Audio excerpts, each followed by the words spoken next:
This episode is brought to you by Atlassian. Atlassian makes the team collaboration software that powers enterprise businesses around the world, including over 80% of the Fortune 500. With Atlassian's AI-powered software like Jira, Confluence, and Loom, you'll have more time to do the work that matters. In fact, Atlassian customers experience a 25% reduction in project duration per year. Unleash the potential of your team at Atlassian.com. Atlassian.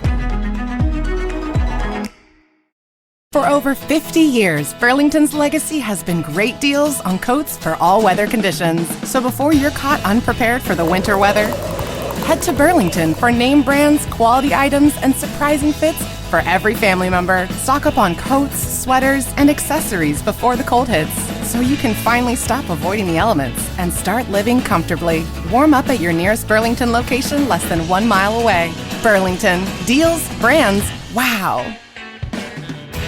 Want to shop Walmart Black Friday deals first? Walmart Plus members get early access to our hottest deals. Join now and get 50% off a 1-year annual membership. Shop Black Friday deals first with Walmart Plus. See terms at walmartplus.com. What up, y'all? It's Joe Budden, here to talk about Prize Picks. Prize Picks is the best place to win real money while watching football. You can get up to 100 times your money. Prize Picks will give you $50 instantly when you play your first $5 lineup. You don't even need to win to receive the $50 bonus. It's guaranteed. Just download the Prize Picks app and use code SPOTIFY. That's code SPOTIFY on Prize Picks to get $50 instantly when you play a $5 lineup. Prize Picks. Run your game. Must be present in certain states. Visit prizepicks.com for restrictions and details.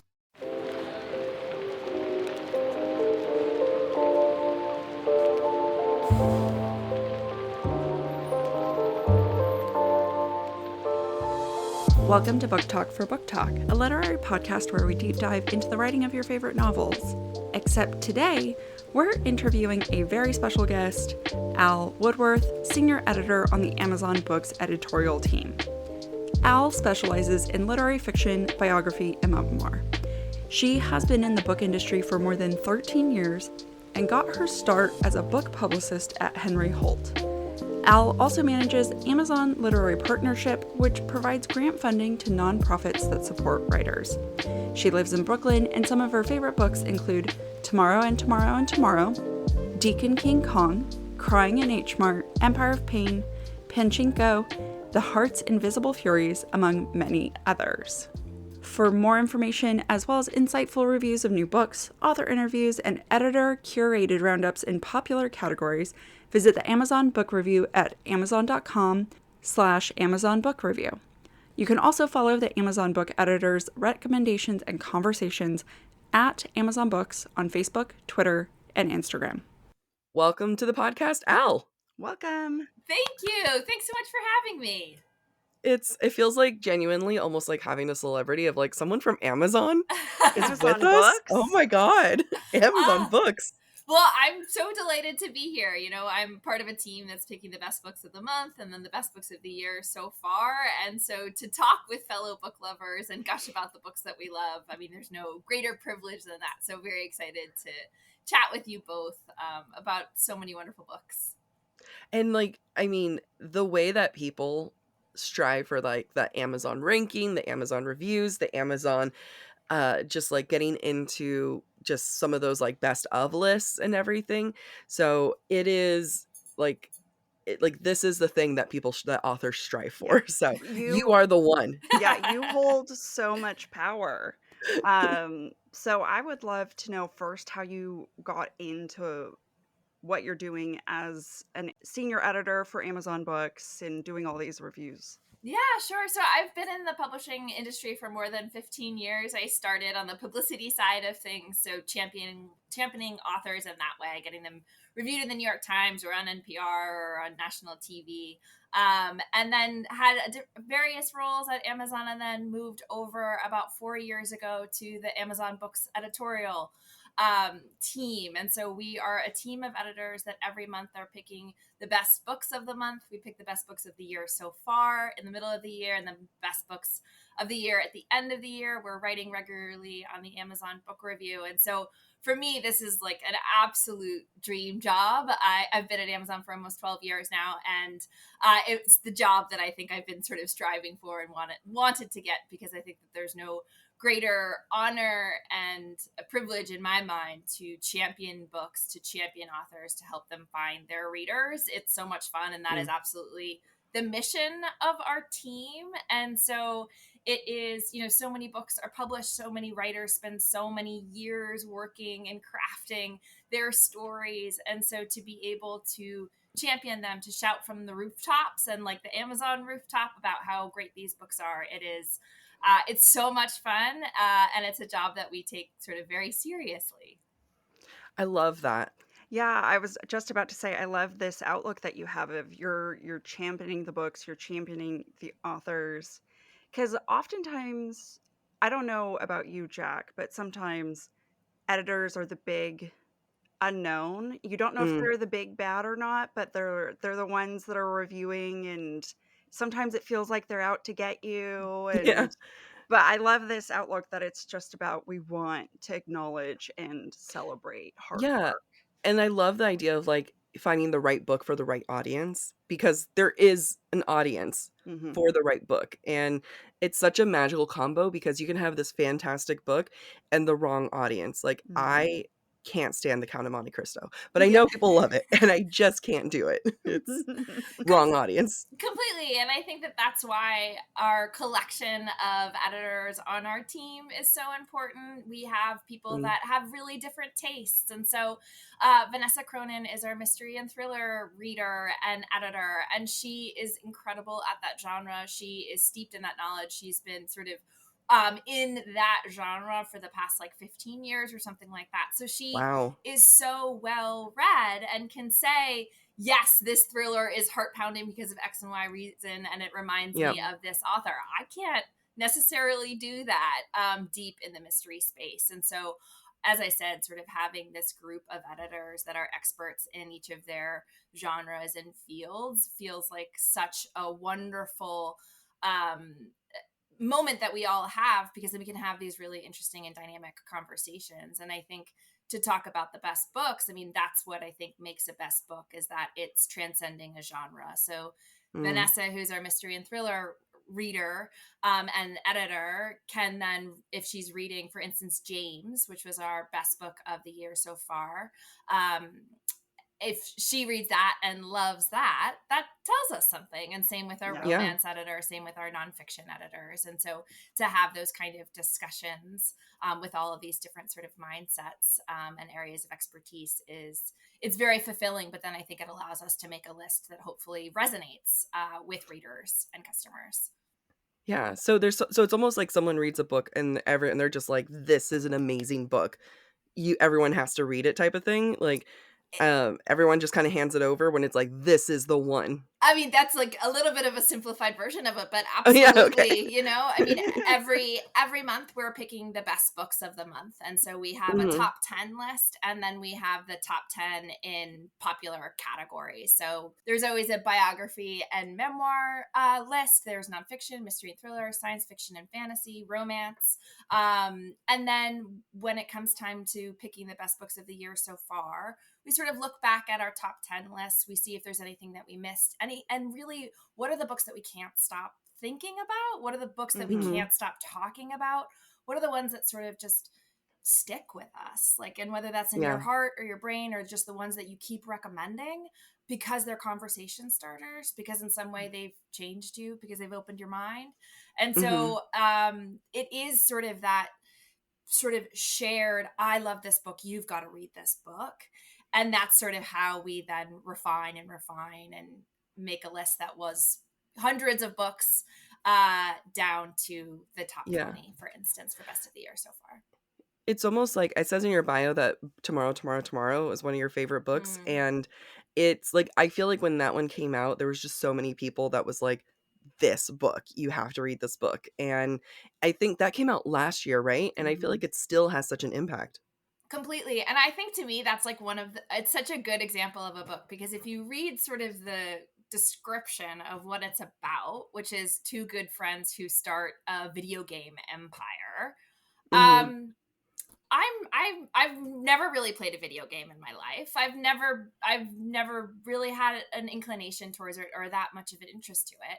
And so just on that alone, it might not sound appealing. And yet it's the most captivating and best story I've ever read about friendship. Wow. And I think that to me, I think reading is where you can open your mind and open your heart and all of these things, and sort of it Yeah. subverts your notions of expectation, of what you may think about, sure, video games or the world or a country or whatever. And I think that to me is one of the greatest gifts that books can offer. So for me, that Tomorrow and Tomorrow and Tomorrow is about video games is almost one of the best parts of it, even though you don't have to care about video games at all. Yeah. I love it. I mean, it sounds like what's extra beneficial about the list that you put together, and also the way that you talk about books, because even like that description of Tomorrow, Tomorrow, Tomorrow, I like that description compared to some of my friends are like, it's so good. Yeah. I love video games, and they're like huge gamer nerds. So Sure. it's like, well, I don't know if I'm not. I don't want to read that, but the idea of talking about it in the sense of like, here's a book about friendship, it really kind of like pushes you to read something that you might not normally read. Mhm. Completely. And to me, that book too is that it starts with these two young friends. They meet when they're like 6 years old or something like that, and then they reconnect in their 20s and then start this business together. And it's really just about, to me, I think what hit me so hard was when you're young and you make friends, you're not presenting any kind of artifice. You just are who you are. You're like a little kid that like wants to throw a ball and like Mhm. make believe dragons. And there's Mhm. nothing that's sort of preventing you from doing that in a way that when you get older, maybe we're supposed to act a certain way, or you want someone to think this of you. And so to me, that it feels like there's nothing greater than maybe having a friend from your childhood who maybe knows you just so well, and then to see how that relationship evolves and changes when ambition gets in the mix, when love gets in the mix, when hard things that happen in life get in the mix. And I think to me, to sort of watch this evolution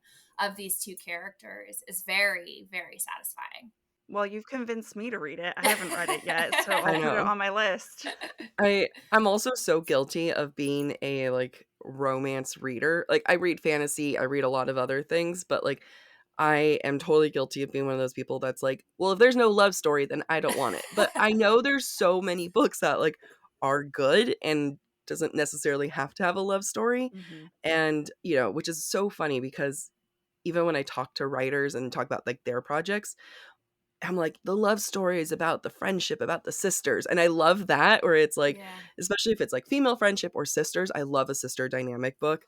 And it's, and I'm like, but like, why don't I seek that out as much as I do? Yeah, it's so interesting. I don't know if you read Hello Beautiful by Anne Napolitano. I have not. And so that is a book about the four Padovano sisters who they have their father died, and as grown-ups then they sort of like their family, which used to be so tight and together and in a pile, then sort of changes and fractures, and which happens with loss. It happens when you come into adulthood, but it is absolutely about sort of these four sisters and their interactions and how they deal with love and grief and all of these things. But I think Yeah. you're so right that I think to me, we all maybe read for different reasons. And if you're Hmm. a person that is looking for, I mean, there's so many different kinds of love too, right? And so Yeah. there's, of course, like romance, and that often those are like such fun kind of rompy, exciting reads where I think often like it's going to end with a happy story. And Yeah. Yeah. but I do think, for me anyway, I think there's love in most books, and whether that's romance, Hmm. whether that's friendship, whether that's family, and sort of the ties that bond us all together. Because it's always about, to me, it's so often about human relationships, and I don't know that you can have human relationships without love in Yeah. whatever and however we're maybe defining that relationship. This is giving me the warm, fuzzy feelings, and I will 100% be calling my mom after this. Just tell her I love her. And so, okay, go ahead, Amy. Oh, I was just going to say, Al, I recently reviewed, I think it was end of June, the best debuts of 2024 so far. So can you Mm. kind of speak to some of the debuts you might have read and how you landed on the one you landed on? Yeah, absolutely. So I think as a reader and as we're reading, our team is reading thousands of books every year, and so we're always excited to return to the authors that we've known, we've read before, and see what they're bringing forward with their new project. But then there's nothing like sort of that buzzy feeling of reading somebody who is written their first book, and if you love it, then knowing that that's someone and a writer that you're going to follow for the rest of their career, and you hope that they are quick with their work and have new books to read. And so there were a lot of debuts this year so far that I think have absolutely stood out to us. There is The Ministry of Time by Kayleen Bradley, and I might be mispronouncing her first name, but this book, it's so much fun. I mean, talk about sort of a book that subverts your expectations. There's time travel in it. There's romance kind of like across centuries in a weird way. It's also like a spy thriller.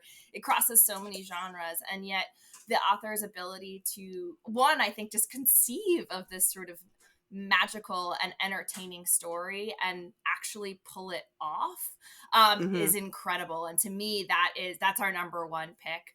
Our number two pick is Martyr by Kaveh Akbar, and he is a poet. And this, the writing of this reminded me so much of Demon Copperhead. I don't know if either of you read that or if your listeners have read that, by Barbara Kingsolver.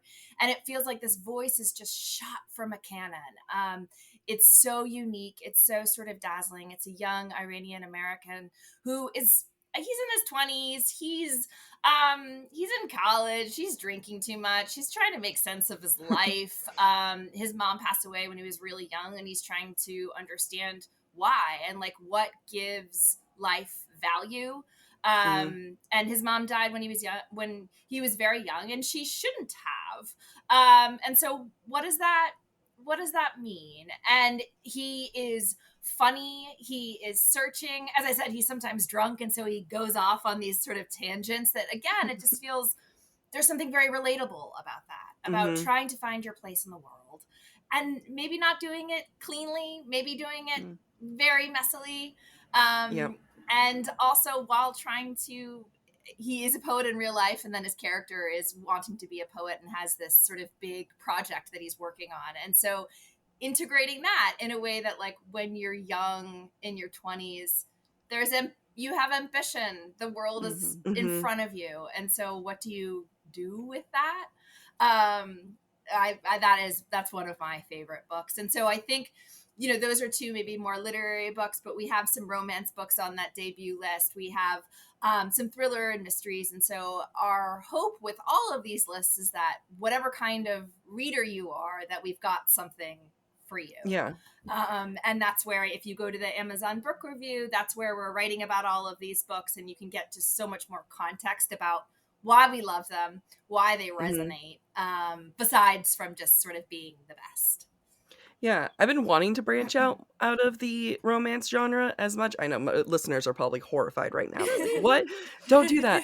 But at the same time, like, we were telling you a little bit about Amy's and my background. Like, we did our bachelor's creative writing, went on did masters, but like we read so many different types of books in college. Like, we had one class that was dedicated just to like British books in the 60s. And like it was like things that I would never read, but the things that make these books so interesting is because of how universally relatable it is. So like the one that you're describing, and to, am I 20 right now? No. It's Right. But I understand what it's like to still grapple with like what does the future hold, and also still, going through grief, going through trauma and everything. And that's such at its core, a really relatable subject. And it sounds like the books that you look for are the ones that, like, regardless of the genre, has at the heart of it is universal. I think that's exactly right. And to me, I always think what's so interesting is you read a book like Martyr, and maybe it is a little bit outside of what you typically read, but then it exposes you to something else. And so to think about like the journey that you're on from a reading perspective, and then where do you go next? It's sort of like it's not like Alice in Wonderland, but it's sort of like each door opens into another world, and then where do you Yeah. go from there? And that idea that kind of guides you in all of that, to me, is so kind of magical. And again, I'm very lucky because I have to read for work. I get to read Yeah. for work, and so I am in all of these different worlds. I'm opening all of these doors all the time. But I do think that a willingness to be open and to just see where it all takes you is pretty cool, because I think you can find some surprising things in what you like, and maybe sort of changes your outlook, maybe even if it's just for a brief moment. Your Goodreads must be so full. Like your Goodreads number must be so impressive. It's always hard for me. So we're reading before books publish so often. And so marking them. Yeah, so we're like marking them, but then not wanting to review them before they come out, and playing that whole game. So it's an organizational Tetris game in my mind with Goodreads. Do you keep a running tally of how many books you've read? My sister has done that for like the past 15 years, and I am For you or for herself? For herself. Okay. I wish she was my personal secretary. She'd be very good at it. No, I don't as explicitly as I want to, and I keep thinking that I need like this whole catalog.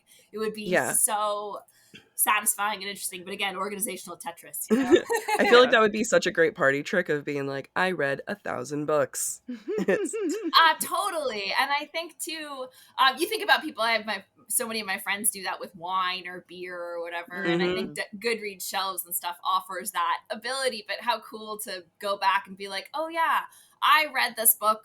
I read Untamed when I was feeling low, and look at, 5 years later, look at me now. I do think that that's sort of interesting to kind of pair what you're reading then with maybe your own life or just the world events, right? Like all of these books that we read in COVID, what was that? How did that maybe change or shape what you were looking for? I think for us and all of our lists that we were putting together in COVID, this idea of connection became very important. And so many of the books that were resonating and then readers were loving were very much books about connection and wonder and getting back to the root of how we all live, I think.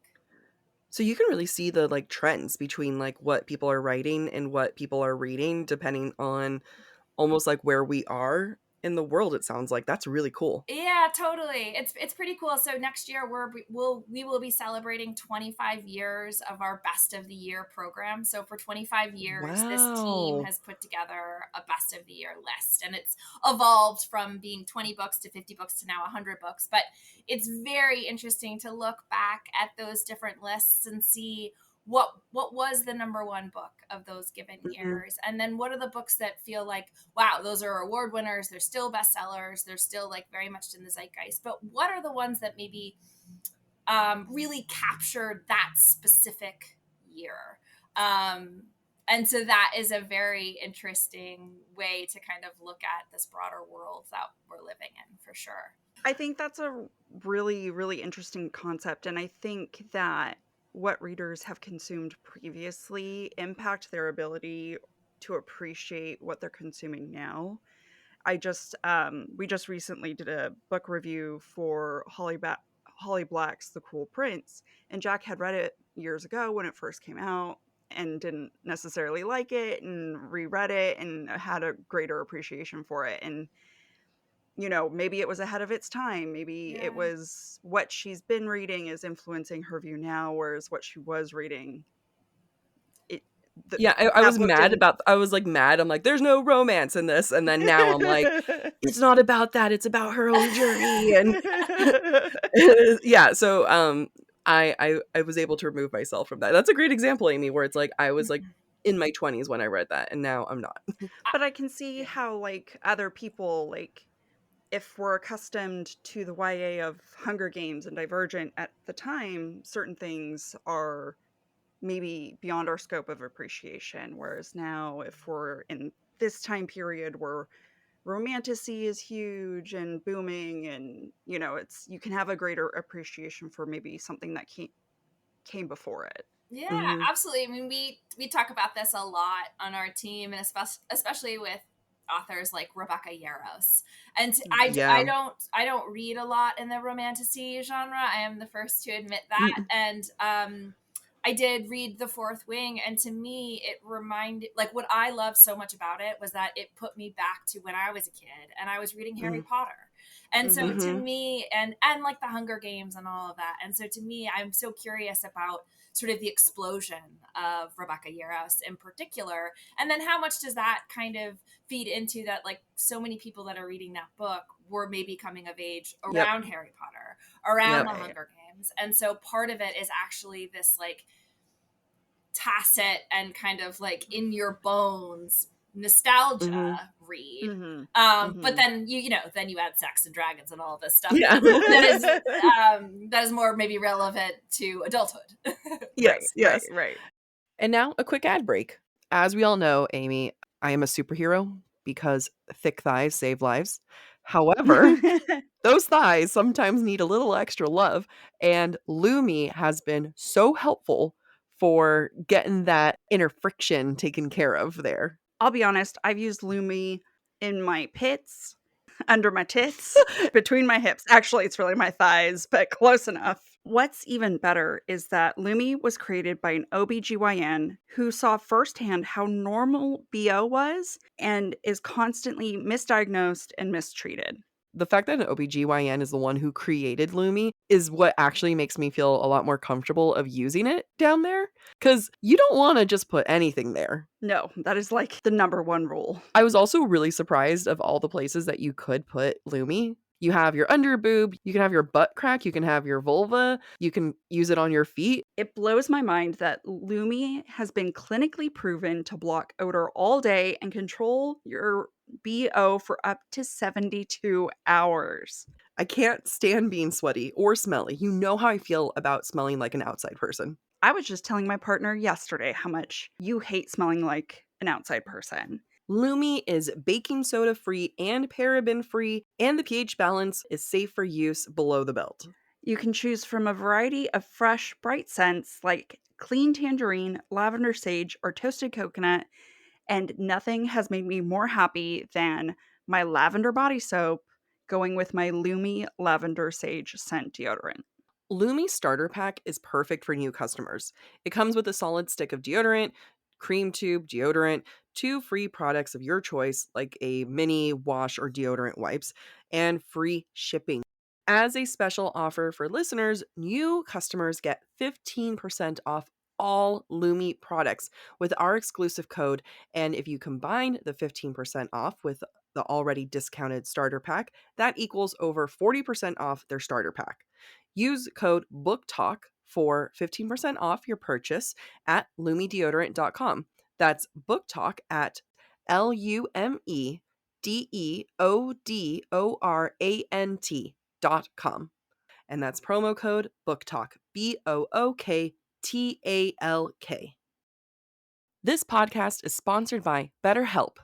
I thought it'd be easier going from my 20s to my 30s comparing myself to everyone, but alas, here we are, still comparing, still bums me out. That's why I'm so glad our show is sponsored by BetterHelp. Therapy is so amazing because you really learn positive coping skills, you learn about the right kind of tools on how to handle life. And if you've been thinking about starting therapy, give BetterHelp a try. It's entirely online, which I love. All my therapy has been online for the last 4 years. I don't think I can do in person again. It's also designed to be convenient and flexible and suited to your schedule. How is that not amazing? Like, cry on your time. That's my method. And BetterHelp makes it so easy and convenient. You just fill out a brief questionnaire to get matched with a licensed therapist, and then you can even switch therapists at any time for no additional charge. Which is so important. Therapist compatibility is a thing, and people should not be afraid to jump from a therapist if they're not compatible. And to have a resource like BetterHelp where you don't feel guilty about switching, you feel more in charge. I just love that. I love that people get that option with them. So stop comparing and start focusing with BetterHelp. Visit betterhelp.com/booktalk today to get 10% off your first month. That's BetterHelp, HELP.com/booktalk. BOOKTOK. And we can all become therapy girlies. Fall has officially started here in Los Angeles, and that means we finally get to do fall activities. I have been counting down the days for when I can go to pumpkin patches, maybe even hit up an apple orchard, and I get to do all of it looking super cute in my Quince boyfriend sweater. This weather is perfect for my dark academia vibes, and I'm so excited to bust out my washable silk blouse because you know I'm going to be taking pictures. Quince is known for their Mongolian cashmere sweaters from $50. And that's not all. Quince has so many other amazing things on their website. All of those items are priced 50 to 80% less than similar brands. That includes leather jackets, cotton cardigans, soft denim. Like my entire fall wardrobe is genuinely turning into Quince wardrobe. By partnering directly with top factories and cutting out the cost of the middleman, we get savings as the customer. One of my favorite parts about Quince is the fact that they only work with factories that use safe, ethical, and responsible manufacturing practices. And they still manage to get premium fabrics and finishes for that, luxury feeling for every item that they have. Get cozy in Quince's high-quality wardrobe essentials. Go to quince.com/booktalk for free shipping on your order and 365-day returns. That's Quince, QUINCE.com/booktalk, BOOKTALK, to get free shipping and 365-day returns. That's quince.com/booktalk. For over 50 years, Burlington's legacy has been great deals on coats for all weather conditions. So before you're caught unprepared for the winter weather, head to Burlington for name brands, quality items, and surprising fits for every family member. Stock up on coats, sweaters, and accessories before the cold hits, so you can finally stop avoiding the elements and start living comfortably. Warm up at your nearest Burlington location less than 1 mile away. Burlington. Deals, brands, wow. We are the generation that was raised on young adult, which then transitioned to creating, I don't want to say it created the genre new adult, but I'm also not saying it. And, it's kind of grown with us as it's gone. But I feel like there were so many subjects that were, I feel like, kind of ahead of its time, like Hunger Games, where we were young, young reading this, where I'm like, this is dystopian commentary about politics, and I'm like, what do I know about politics? And then you kind of see Susan Collins, who continues that to this day, and arguably it's like, well, that's not really young adult at this point. Like, we're just doing social commentary, so we're built to handle that.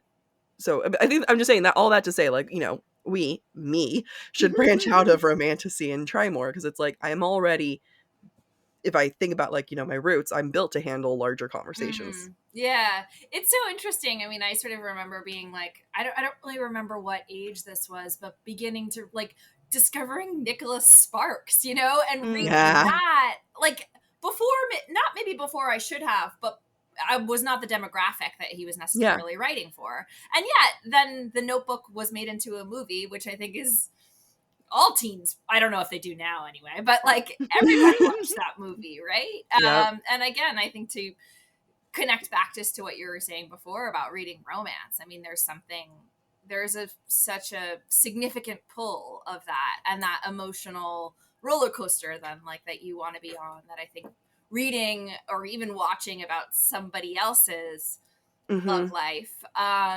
you can both be in their shoes and then return back to your own seat. In both positive and negative ways, I'd say, right? You either want what they have, or you're like, oh, I'm so glad. Yeah. I feel like I've recently, this sounds lame, but it's true. I've recently discovered women's fiction, and it's, which is, again, it feels lame to say. However, I appreciate the, I still get my romantic elements. I love a happy ending. However, it's just so not about that at the end of the day. It is about getting different perspectives from different women, different cultures and different experiences, and being able to put, my feet in their shoes for this 400-page book. Yeah, I think for us and our team, Kristen Hanna and all Mhm. of her novels, I think and maybe it's since before The Nightingale, but they are always on our lists of the best books of the year so far, and then ultimately the best books of the year. I think that there's something that she does so beautifully in articulating women's relationships in so many different decades and countries. And I think that Yeah. there's something so satisfying about that, to read about these bold and striving and powerful women, even if it's a small power, even if it's just a small power with their kids or their husband, much less Mhm. being nurses in Vietnam, like the Yeah. women in her latest one. And so I Yep. think, again, it's sort of about relating and what do you find, and then what do you gravitate towards. But Yeah. she's just such a notable author, that it feels like I couldn't help but, if we're talking about women's fiction. Yeah, yeah. Have you read the Very Irregular Society? Wait, the Very Secret Society of Irregular Witches? No. I heart exploded. Like, it is the most, well, like, I feel like it's a love, like, it's an Indian British author, and it's another one that I would like, has some romance, but it feels more women's fiction to me, and it is the biggest like heart hug I've read in a really long time. And then like her writing style is like an ode to Jane Austen in my mind. Ah, I have no relation to her. This is just me hyping it up. yeah. I love books that feel like a hug. I think Yeah. so many of Anne Patchett's books feel Mm, that way. Kevin Wilson, I think he sort of feels like a hug. And then, of course, there are yeah. memoirs that conjure that as well. And that to me that's such a special feeling when you read a Yeah. book and you're like, oh, fiction or nonfiction, like I feel seen and I feel taken care of in this. Yeah. If there was like one book that you would pick, like for our audience, right, to say, hey guys, this is your next book club read, or this is your next read, knowing who our audience is, like, we all love a good, uh, like, just step outside of our comfort zone type of thing. What would be one of those top picks that you would recommend for everyone's next book club read? Sure. Well, I can't help but plug I our number one know. best book of the year so far, which is James by Percival Everett. And you're right, this is definitely, it's outside of, I think, what your listeners and viewers perhaps read. And I will tell you, and this might, but don't be off put by this. This is a retelling of The Adventures of Huckleberry Finn. And Oh. I spoke with Percival Everett, and to me, when you hear a book is compared to a classic, immediately you might have so many different feelings about it, right? For Yeah. me, I'll just say that I intimidated me. That made me feel Oh, like, okay. oh gosh, do I have to go back and read this book? And like that, I think I had to read for homework at one point. So is this Yep, going to feel yep. like homework? And yet, Mhm. his book is so entertaining. It is filled with energy, and it takes the story and sort of flips it on its side. So it's being told from the perspective of Jim, who's Mhm. enslaved, and instead of being illiterate in the way that he is in Twain's version, he is literate. He dreams Oh. of philosophers, and he is an incredibly intelligent, funny human being who is enslaved, who's going to be sold away from his family. And so what does he do? But he flees. And the next thing you Mhm. know, his unlikely companion is Huck, and they are down the Mississippi River, and they're dodging scary things. Like, they are both on the run. Mhm. And what happens to them? And instead of, and it's about freedom. I think it's about American history. It is also, though, about this relationship between a black man and a young white boy, and Yeah. how they connect and how they sort of support each other and strive for one Mhm. another, even though Huck is so confused that this man who is supposed to be illiterate is having a conversation about race with famous Mm-hmm. philosophers in his when he's in having a fever dream.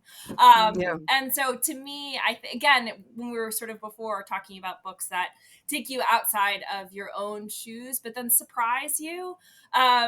This book is exactly that. There is nothing dry about this book. It is so entertaining. You couldn't put it down. I live in New York, and I read this book over 2 periods, and I was on the subway both times, and I missed my subway stop. The first time by 2 stops, the second time by 5, which is like Wow. 15 minutes, on Yeah. a slow Yeah. subway day. And so I think that to me is one of my favorite books. So many people that I know are reading this for the book club because it just generates such interesting discussions about like the role of humor in books, Mhm. the role and of language and agency, and what does that sort of play. But I do think, though, we talked about this book before, that maybe for your listeners and viewers, the Ministry of Time would maybe be Yeah. something that gets you That maybe sounded a interesting. little bit outside of your romanticy lens and dips your toe into still romance, a little bit of time travel, and so you have to suspend belief a little bit. It's the story of, it takes place in the UK, and there is this new program that basically brings people back from the past. So all of a sudden you have these, and I can't remember what they're called, but they're these sort of guides that then help figures from history acclimatize for modern day. And so all of a sudden you've I got love these, that. it's so much fun. And then you have people who are experiencing our world, modern technologies, with Yep. fresh eyes. Mhm. And then there's like a little bit of like thriller spy stuff. There's a Yeah. little bit of romance, as you might imagine, as people are engaging like with the wonder of every day. And so that book to me has those like juicy, unputdownable feels that are immediately apparent on every page. Yeah. And to me, I think that's what great mystery and thrillers are. Great romances is that on every page you feel like a very strong tug. And I think that's very true for the Ministry of Time. So I think that would probably be a wonderful read for everybody that's Oh listening. yeah, the way I'd bring back Jane Austen so fast and teach her about brunch. Yeah. Like I'd be like, let me blow your mind. Let's Um, get her mimosa drunk with me. our editorial director, Sarah Gelman, is a big fan, and many people on our team are a big fan of Kevin Kwan, who wrote Crazy Rich Asians, and then he has a new Oh book yeah. out Yeah. this year. And Sarah has said, like, is he our modern day Jane Austen? Dealing with like the stickiness of society and romance Kinda, and yeah. all of the like back chatter that's going on behind people's backs. And Yeah. so it's always sort of fun to think about bringing these classics and like from the canon to Mhm. present day. And to me, I feel like there's a lot of that happening with James retelling Huckleberry Yep. Finn, Demon Copperhead retelling David Copperfield. So many of these stories reclaiming identities, reclaiming Mhm. different points of perspective, that, and so many, I think both of those books to me almost supersede now the classics that they were like based on, if you could say that. Yes. They're Yeah. far more vital, they're far more important, the stories that they're telling. And that makes sense, right? They're in line with our contemporary society, even if they take Mhm. place 70 years ago. Yeah.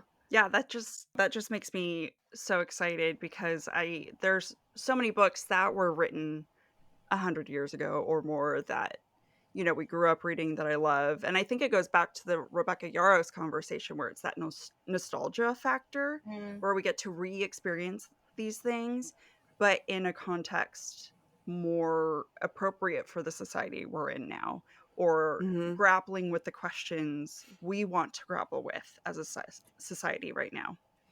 And then, fun fact, you can cut this out, Jack, if you want to. Percival Everett is a professor at the university I work at. So I was like, oh yeah, I know that. I haven't read it yet, but I know Oh that. my God, you've got to. You will not be disappointed. You'll read it in 2 days. It's so cool. I think he's written more than 20 novels or something like Mm-hmm. that. Wow. This book, James, it was the top of our best of the year so far list. It wouldn't surprise me if it's the top of our best of the year list. It's really that good and compelling and I think important. And it is appearing on so many other best of the year so far lists. Mm-hmm. And of course, his book, Erasure, was made into the Oscar winning movie American Fiction. And so it feels Mm-hmm. like this author that has, for decades and across 20 books, dealt with race in America Yeah.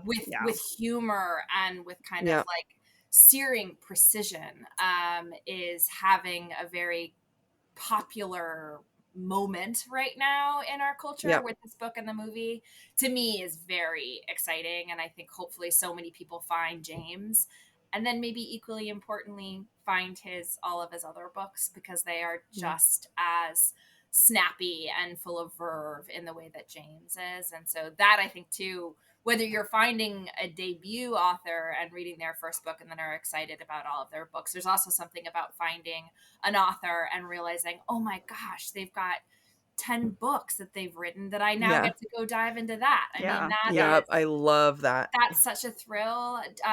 Barbara Kingsolver for that was and Demon Copperhead.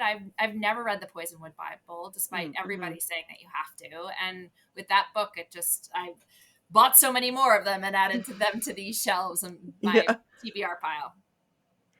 So, do you feel like, and I don't know if this is measurable, but I'm so curious from a data perspective, maybe because I was working on data last night for work, but do you feel like these, best of lists, best of debuts, best of 2024 so far, do you feel like it makes a difference in the trajectory of exposure for authors?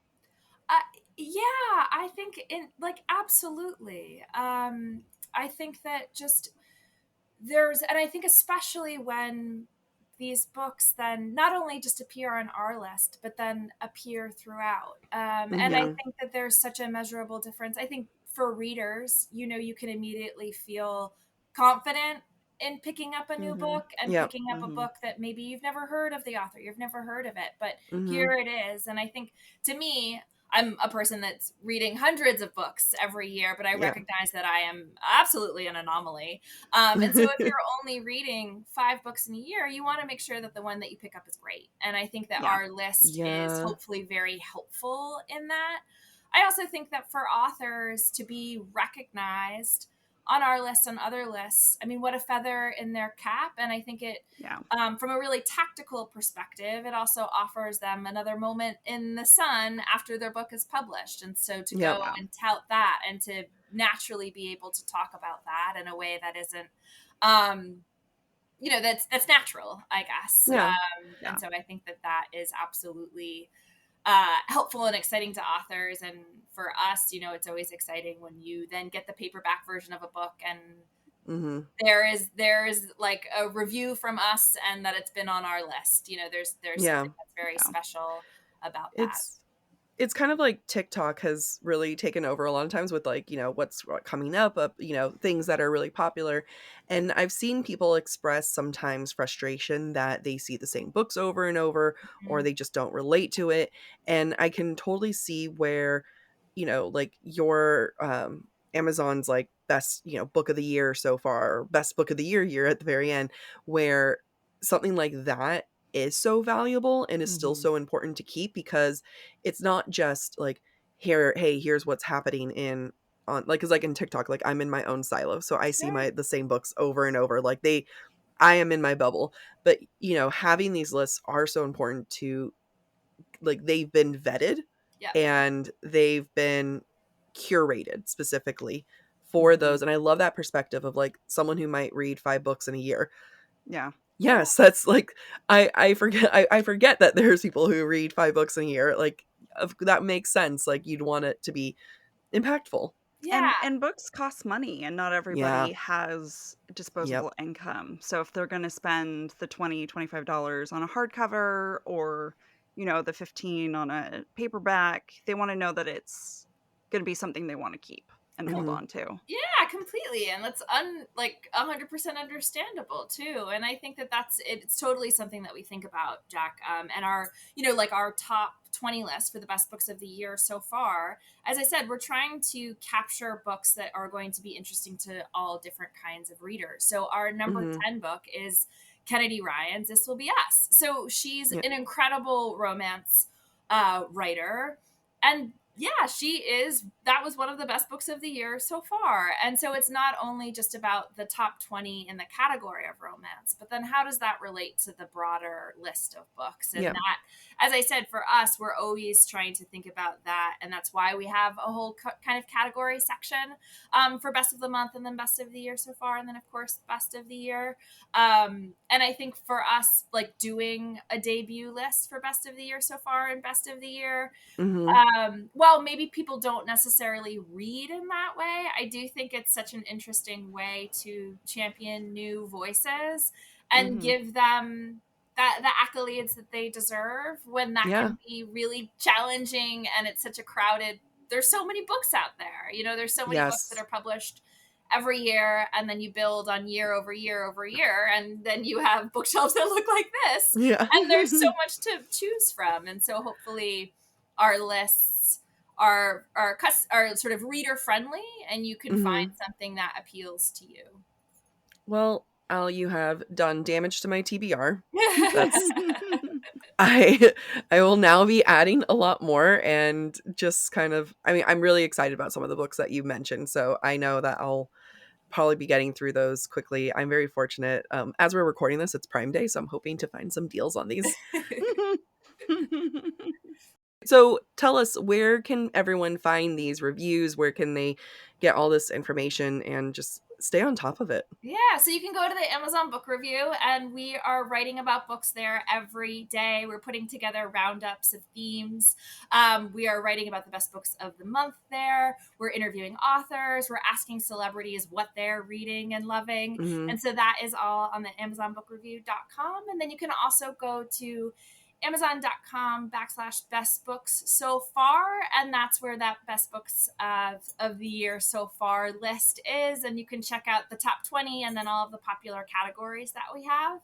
And then there you can also check out our best books of the month, which we're obviously putting out every month. So there are so many great books out there, and as I said, our team is trying to connect readers with them. And so we're writing about the books that we love and championing the books that we love and think will resonate. And those are the two places that you can check us out. You can go to Amazon Books on like our social handles and all of that, and find us where we're talking about books as well.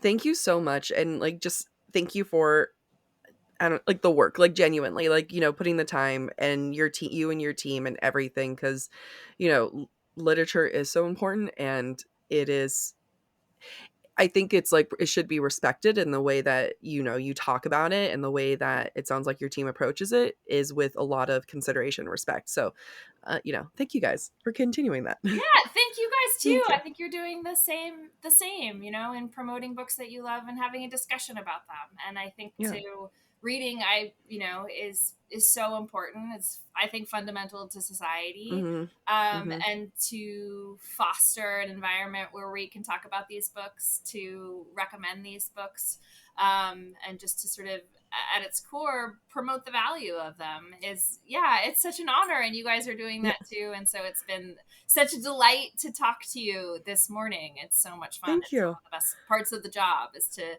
talk to Seriously, fellow book lovers, and hopefully our enthusiasm is absorbed by those that are reading and listening.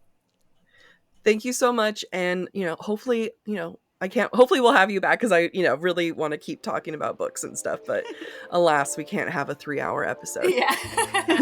Well, thank you again for having me. Thank you. Al. Bye.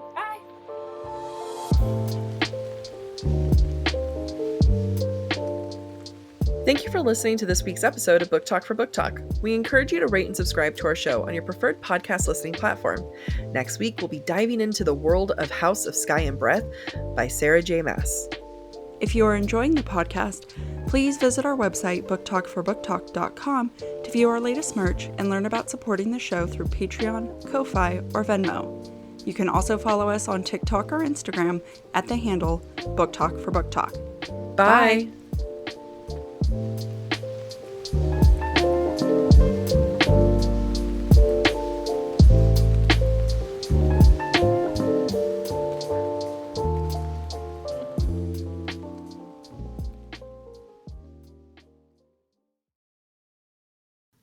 Fall has officially started here in Los Angeles, and that means we finally get to do fall activities.